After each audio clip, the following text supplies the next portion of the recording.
All right, Shalom. I want to give all praise, honor, and glory to Yahweh, by Hashem Rakah Hakadash. Double honors to apostles of the GMS. It's sincere Shalom to the brothers out here pushing this truth and sincerity. And I'm going to play two parts of videos, actually, just to get into the flow of it. But I have here, it says, I did that, and they have this on the gas prices. Funny enough. Now, I wanted to touch base into this because Babylon has now become a big mockery. It became the highest power of slavery and of even having control of the entire earth, as far as on the wicked side.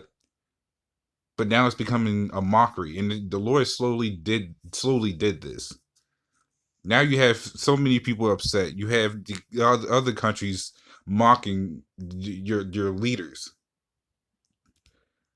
and it's the Lord has this a very sense of humor when you just sit back and think about all the things that the Lord has done to dwindle down these bastards' power. And I'm not talking about the president. No, I'm talking about even the rats, because the Lord set them in charge just to end up shooting himself in the foot. And now that they're realizing that power is not exactly turning out how great it was before, now they had to speed up the process with things. Especially with everything that's going on now, they trying to push and commercialize the MOTB. So I'm gonna play a little bit of this clip, and then there's gonna be another clip for about maybe 10 seconds, because I want this to be shown. You see how much of a laughing stock this place is. Gas prices in the United States are reaching a record high of more than $4 US a gallon. As tensions grow, oil giant BP has issued a fine to a gas station over a sticker criticising Joe Biden. Sky News' Annalise Nielsen has the latest. Fuel prices have risen to a national average of $4.12 a gallon, well above the $2.90 Americans were paying this time last year. As people become increasingly frustrated by what they perceive as a lack of government action, a trend kicked off to fix stickers to gas pumps of Joe Biden pointing at the high price, saying, "I did this," or "Biden did this." One petrol station owner from Reedsburg, Wisconsin, told Sky News she copped a $400 fine from her fuel supplier BP because people keep attaching the stickers to her pump. You know, we take them off, they keep putting them back on, and we get these quarterly checks from BP and corporate and I got written up for it the other day because they had stickers on my pumps. You got written up for it? Oh yeah, we got written up because that, you can't have that on the pumps. It's like we keep taking them off. Not that I want to, but we keep taking them off and people keep putting them on. I can't have someone standing out there 24/7, but... And you heard it.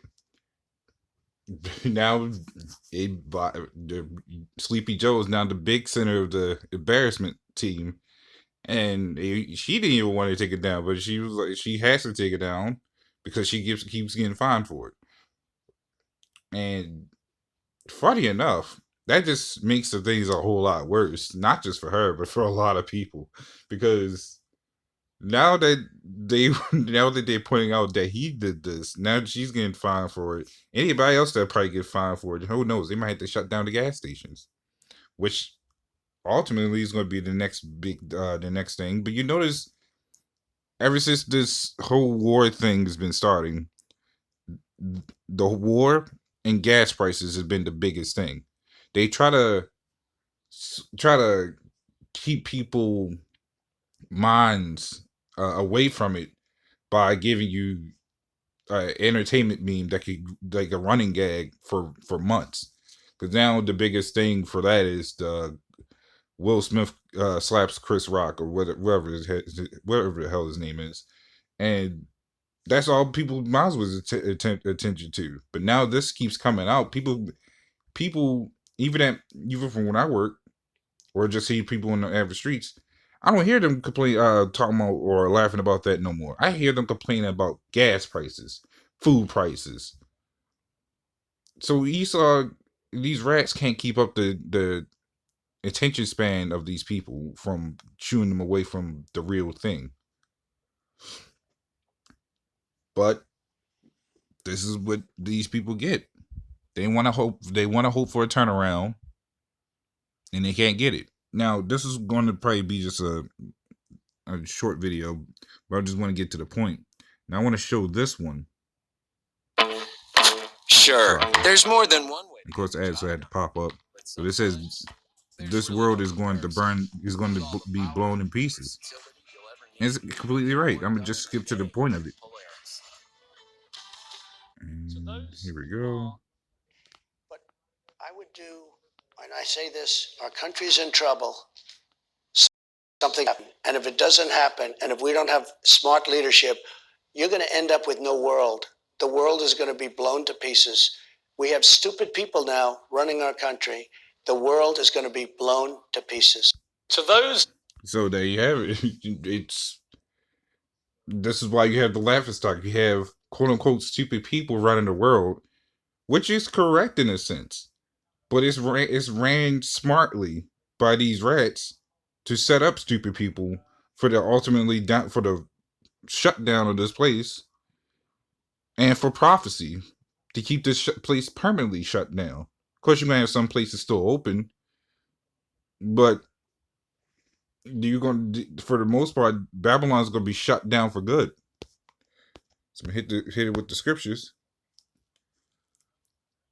and this is Jeremiah 51 and 58. It says, "Thus saith the Lord of hosts, the broad walls of Babylon shall be utterly broken."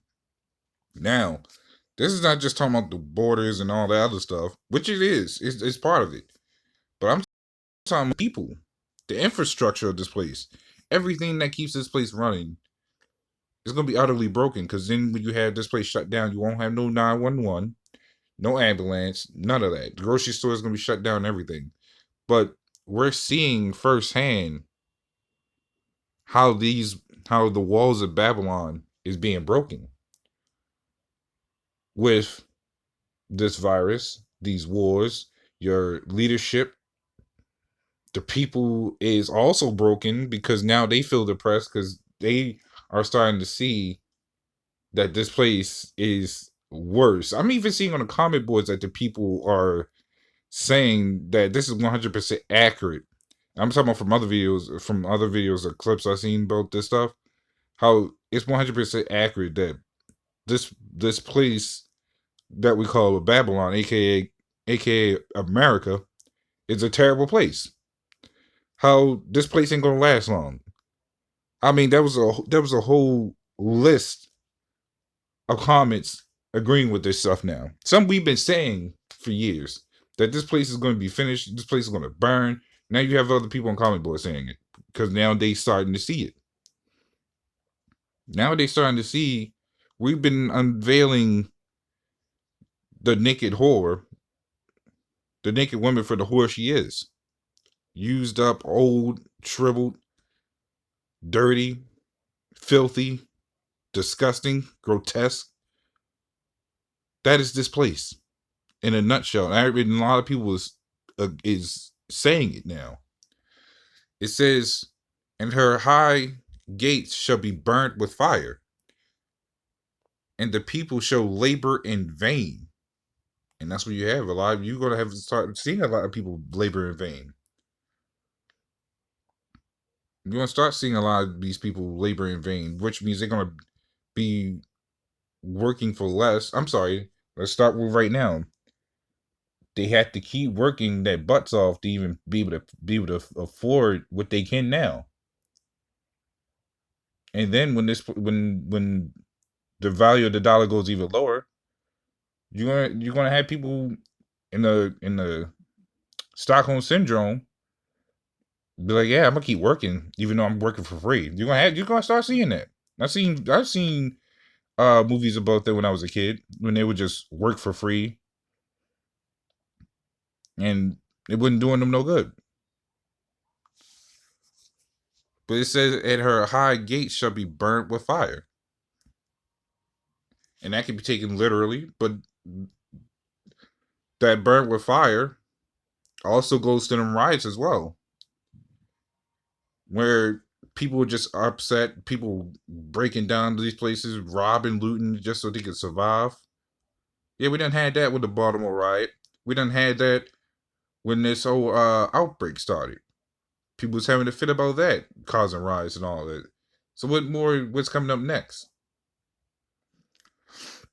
It says the folk in the fire, and talking about in the heat of all this BS, I'm talking about like even people scrounging to try to survive, gotta work hard, everybody's upset.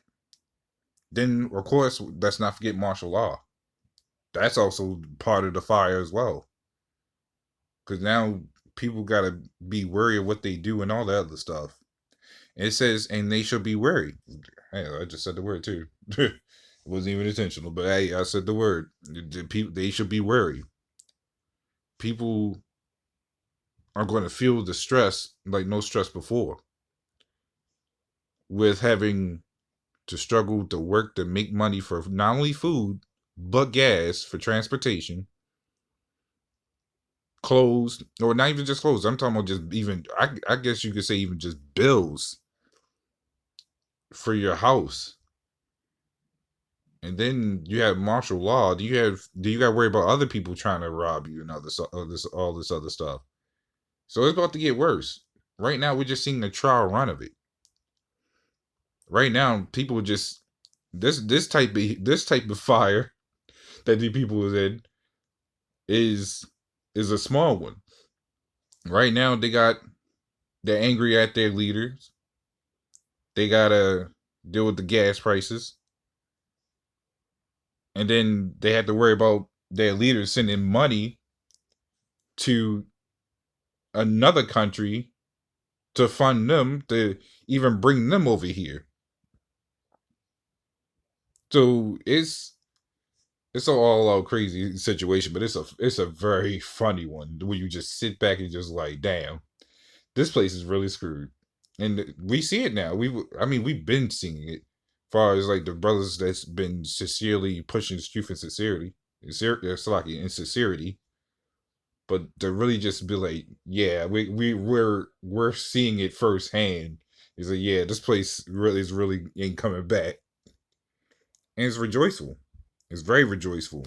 The Lord gives us that spirit to come out and actually tell these things, for us to just actually be able to see it, that we're witnessing this. That improves our will to keep going, to know that we came out here, I guess you could say, quote unquote, blindly, but but with the prophecies happened, we saw it, we believed it. It wasn't just we just came out here just purely blind. When we come out here to speak, we believe it. But the reason I say blindly is because when we go, when we tell these things, we don't see it automatically, like off, like it's kind of hard to explain, but it's just like we don't see it right then and there, but yet we can see it spiritually. But when it does happen, oh, it's even more satisfying than you think. But I'm gonna get this scripture as well. This is Proverbs 1:26. It says, "I also will laugh at your calamity. I will mock I will mock when your fear cometh." So I'm gonna stop there real quick. It says, "I will also laugh at your calamity." So the Lord's laughing. He's probably been laughing at this mess right here, but he's really going to laugh when these people start scrambling. When this place shut down, people going to go nuts. And he says, "I will mock when your fear cometh." And a lot of people's going to be in fear. He's going to laugh at these people, especially the false camps that's teaching this truth, trying to teach the Lord's book in vain. That's for anybody that's trying to do wickedly with the Lord's words. It says, "When your fear cometh as desolation, and your destruction cometh as a whirlwind, when distress and anguish cometh upon you, then shall they call upon me, but I will not answer. And that's primarily talking about our people. But that can even go into even Easter. You had some of those right wing Christians that will call on God. They won't know the Lord's name, but but whoever they're gonna call on, which we already know who it is, but the Lord ain't gonna answer them. He ain't answering nobody that's not of the hopeful elect. You gonna have our people, the heathens, or anybody that's trapped here, calling on God. Because what's the first thing they always say when a catastrophe happens? Oh my God! Oh God! Please save me! The Lord ain't gonna be the Lord gonna mock when when he hears that. And I pray that me and various other brothers are of the hopeful elect, because I don't even know if I'm the elect. But I pray that I am. I pray that a lot of brothers are that sincerely doing this truth, because we don't want the same fate as these people. We really don't. It says they shall seek me early, but they shall not find me. And that's primarily talking about our people as well. When they should try to seek the men of the Lord for guidance and for deliverance for the Most High.